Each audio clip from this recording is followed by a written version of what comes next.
में हम जानने वाले हैं कि फुल लाइसेंस का मॉडिफिकेशन कैसे किया जाता है। ए टू जेड प्रोसेस हम आज देखने वाले हैं। सबसे पहले आपको गूगल क्रोम पे आने का है। गूगल क्रोम पे आने के बाद यहाँ पे आपको सिंपली सर्च कर लेने का है फॉस्कोज, FOSCOS। ये पहली आपको वेबसाइट मिलती है, उसको एंटर करने का। उसको टिक करने के बाद अपना जो पहली वेबसाइट लगेगी आपकी, उस पर टिक कर देने का। उस पे टिक करने के बाद देखिए आपको ऐसा इंटरफेस ओपन होगा। तो आपका देखो पहले से लाइसेंस अगर बन चुका है, फुल लाइसेंस अगर बन चुका है, तो आपको सिंपली क्या करने का, ऑलरेडी यूजर लॉगिन इसमें जाके टिक करने का।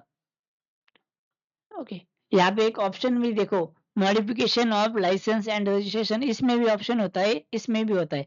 तो हम सिंपली क्या करेंगे, इस पे टिक करेंगे। ये ऑप्शन अपने के लिए सिंपल रहेगा। इस पे सिंपल टिक करने के बाद आपने को देखो यहाँ पे यूजर साइन इन का बटन दिखा रहा है। यहाँ पे आपको अपना जो फुल लाइसेंस होता है उसका रजिस्ट्रेशन नंबर डाल लेने का।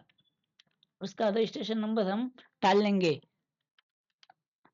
रजिस्ट्रेशन नंबर डालने के बाद प्रोसीड पर टिक करने का। आपने जो पासपोर्ट पासवर्ड यहाँ पे डाला होगा, वो पासवर्ड आपको डालना पड़ेगा। अगर आप पासवर्ड भूल गए होगे तो आप यहाँ पे जाके पासवर्ड फॉरगेट भी कर सकते हो। तो हमको पासवर्ड पता है तो हम पासवर्ड डाल लेते हैं।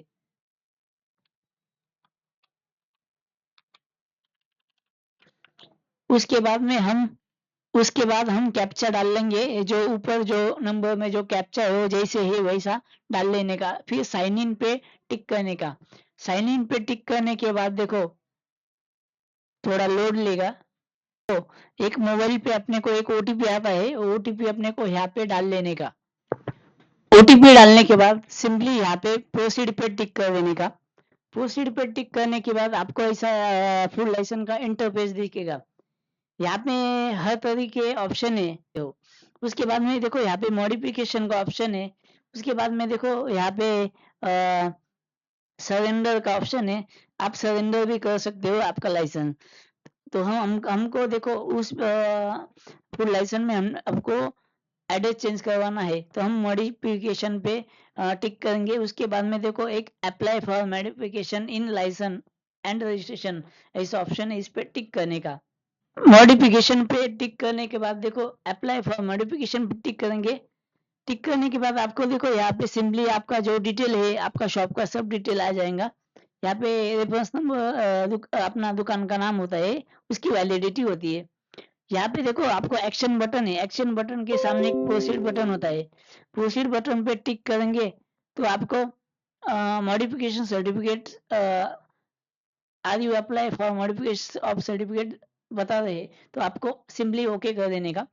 ओके करने के बाद देखो आपको इसमें कुछ करने का नहीं। अदरवाइज आपको कुछ चेंजेस करने हो तो आप चेंज कर सकते हो, लेकिन अदरवाइज कुछ करने का नहीं। तो हम सिंपली प्रोसीड करेंगे। प्रोसीड करने के बाद देखो अपने को फिर से एक ऐसा पेज आता है। फिर से क्लिक टू कंटिन्यू ऑप्शन पे टिक करने का। फिर से देखो यहाँ पे अपने को सब अपने वाली डिटेल आ जाएंगी। शॉप का डिटेल, शॉप का ओनर का नाम। यहाँ पे एक ऑप्शन होता है देखो, मैंडेटरी, ये जो लाल टिक वाला होता है उसको मैंडेटरी होता है। उसमें आप पैन नंबर मांग रहे हैं, कस्टमर का पैन नंबर यहाँ पे डाल देने का। पैन नंबर डालने के बाद आपको देखो सिंपली साइड पे टिक करने का। यहाँ पे फिर से अपने को पैन होल्डर का नाम, पैन होल्डर का डेट ऑफ बर्थ और पैन नंबर, फिर से जेंडर डालना पड़ता है।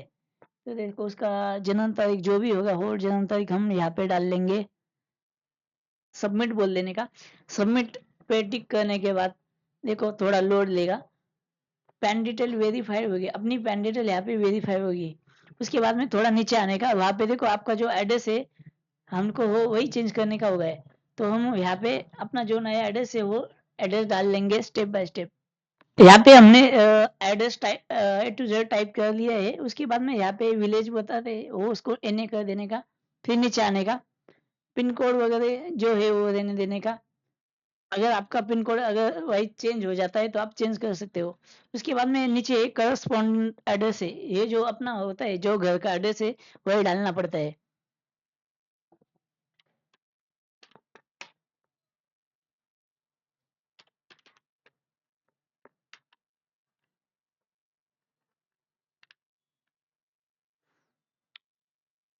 उसके बाद में फिर से अपने को यहाँ पे डिटेल दिखती है, कस्टमर का मोबाइल नंबर, ईमेल आईडी दिखता है, कस्टमर का नाम दिखता है। उसके बाद में यहाँ पे देखो कस्टमर ने क्या क्या उसका फूड ऐड किया हुआ है, जैसे कि नॉनवेज होता है, वेज होता है, उसमें बेकरी प्रोडक्ट्स होते हैं, बेवरेजेस होते हैं, वैसे होते हैं। हम आप ऐड भी कर सकते हो, अदरवाइज कुछ डिलीट भी कर सकते हो। उसके बाद में नीचे आने के बाद यहाँ पे बिजनेस स्टार्ट का डेट होता है, वो दिखाया होता है। यहाँ पे हम क्या करेंगे, ये तो पीछे वाला डेट नहीं ले सकते, यहाँ पे हम है ना आज टुडे का डेट डालेंगे, आज का डेट डालेंगे, फिर यहाँ पे सेव एंड नेक्स्ट बटन पे टिक करेंगे। सेव एंड नेक्स्ट के बटन पे टिक करने के बाद देखो, सेव एंड नेक्स्ट बटन पे टिक करने के बाद आपको एक प्रीव्यू दिखेगा अपना प्रोडक्ट की कैटेगरी। उसके बाद में प्रोसीड करने का, प्रोसीड करने के बाद यहाँ पे देखो आपको डॉक्यूमेंट लिस्ट मांगते हैं। आपने तो पहले से यहाँ पे फोटो, आइडेंटिटी प्रूफ और पुराना फूड लाइसेंस वगैरह अपलोड कर चुके हो, तो आप फिर से क्या करने का, अपना जो फूड लाइसेंस है ना, फिर से यहाँ पे अपलोड कर देने का। अपने को एड्रेस चेंज करने का है ना, तो हम एड्रेस का जो रेंट एग्रीमेंट वगैरह बनाया है वो भी यहाँ पे अपलोड कर देने वाले हैं। अपलोड करने के लिए सिंपली आपको पीडीएफ बनाना होता है, पीडीएफ बना के आप चूज फाइल में जाके आपका फुल लाइसेंस या रेंट एग्रीमेंट अपलोड कर सकते हो। यहाँ पे देखो हम दो डॉक्यूमेंट अपलोड करने वाले, एक तो हमारा पुराना वाला फुल लाइसेंस और दूसरा जो है वो अपना रेंट एग्रीमेंट। तो हम क्या करने का, सिंपली एनी अदर डॉक्यूमेंट पे टिक करने का और यहाँ पे क्या डॉक्यूमेंट अपलोड करने वाले हो डाल देने का। अपना जो पीडीएफ वहाँ पे होगा ना, वो पीडीएफ आप वहाँ पे जाके चूज कर लेने का, चूज फाइल पे टिक करने का अपना। हम्म, हम्म।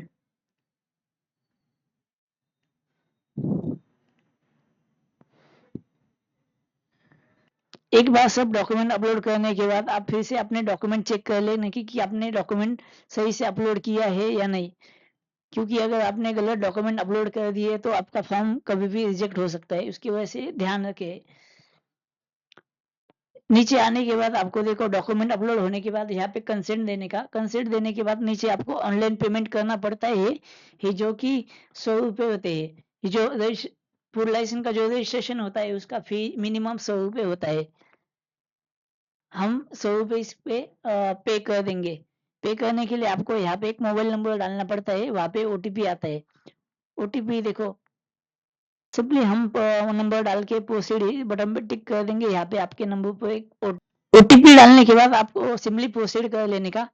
प्रोसीड करने के बाद आपको पेमेंट करना पड़ता है, पेमेंट आपको 100 रुपये करना पड़ता है। उसमें आप credit card, debit card, UPI से भी पेमेंट कर सकते हैं। हम सिंपली अपने यहाँ पे नेट बैंकिंग करने वाले हैं, तो हम नेट बैंकिंग में जाएंगे, नेट बैंकिंग के ऑप्शन पर टिक करेंगे, यहाँ पे अपना जो बैंक है वहाँ पे टिक कर लेंगे।